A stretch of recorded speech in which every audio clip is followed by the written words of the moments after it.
Camarade président Vladimir Poutine, camarade président chef d'État africain, camarade chef de délégation, bonjour. C'est un honneur pour moi ce matin donc de prendre la parole ici et de vous passer donc le salut fraternel du peuple du pays des hommes intègres. C'est aussi le lieu pour moi, avant tout propos, de rendre grâce à Dieu, Dieu Tout-Puissant qui nous a permis de nous réunir ici ce matin en bonne santé pour parler de l'avenir et du bien-être donc de nos peuples.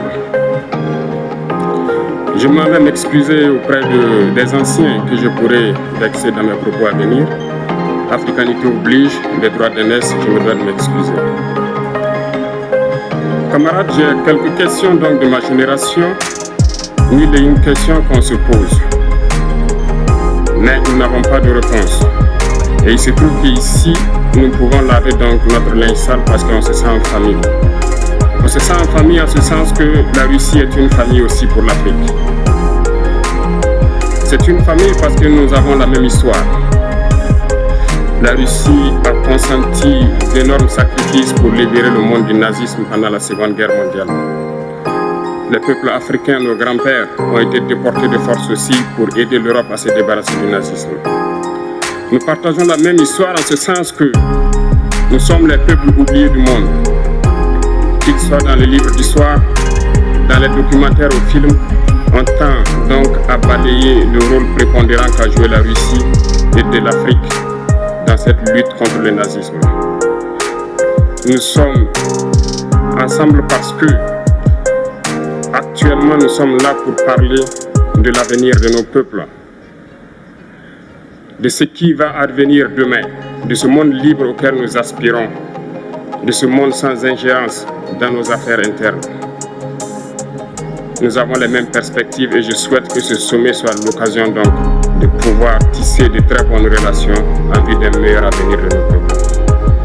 Les questions que mes générations se posent sont les suivantes, si je peux me résumer, c'est de ne pas comprendre comment l'Afrique, avec tant de richesses sur notre sol, avec une nature généreuse, de l'eau, du soleil en abondance, l'Afrique est aujourd'hui le continent le plus pauvre. L'Afrique est un continent affamé. Et comment se fait-il que les chefs d'État traversent donc le monde à mendier?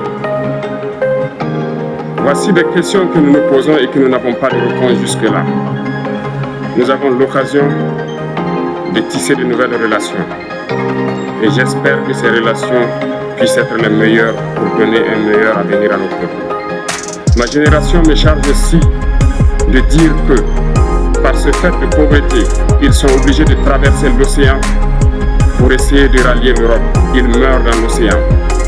Mais que prochainement, ils n'iront pas traverser parce qu'ils viendront devant nos palais pour chercher leur pitance quotidienne. Pour ce qui concerne le Burkina Faso, aujourd'hui nous sommes confrontés depuis plus de 8 ans à la forme de manifestation la plus barbare, la plus violente du néocolonialisme, de l'impérialisme. L'esclavage qu'on tend encore à nous imposer. Nos dévanciers nous ont bien appris une chose. L'esclave qui n'est pas capable d'assumer sa révolte ne mérite pas que l'on s'apitoie sur son sort.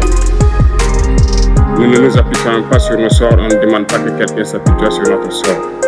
Le peuple burkinabé a décidé de lutter contre l'île terroriste en mesure de relancer son développement.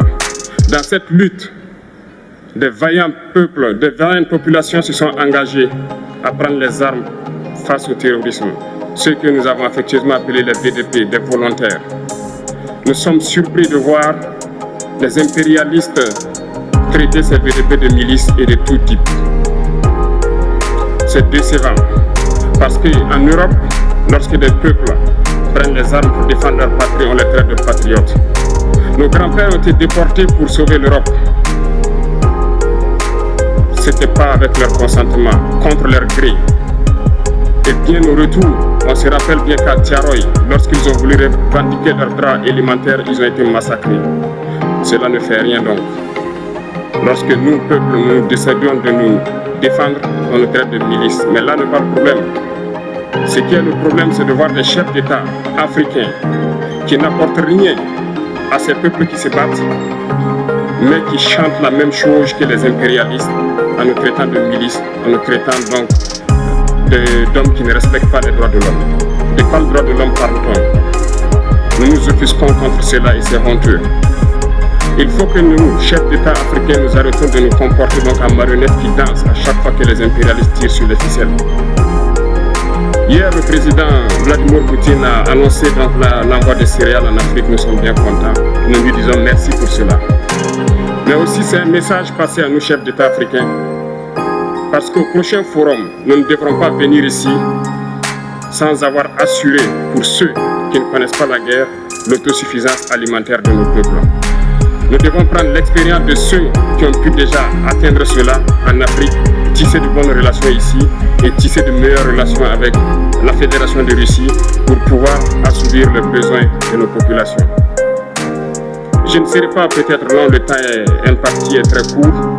Nous sommes obligés de nous arrêter à un moment donné. Mais je voudrais terminer en disant que nous devons donc rendre hommage à nos peuples qui se battent. Gloire à nos peuples, dignité à nos peuples, victoire à nos peuples. La patrie ou la mort, nous vaincrons. Merci, camarades.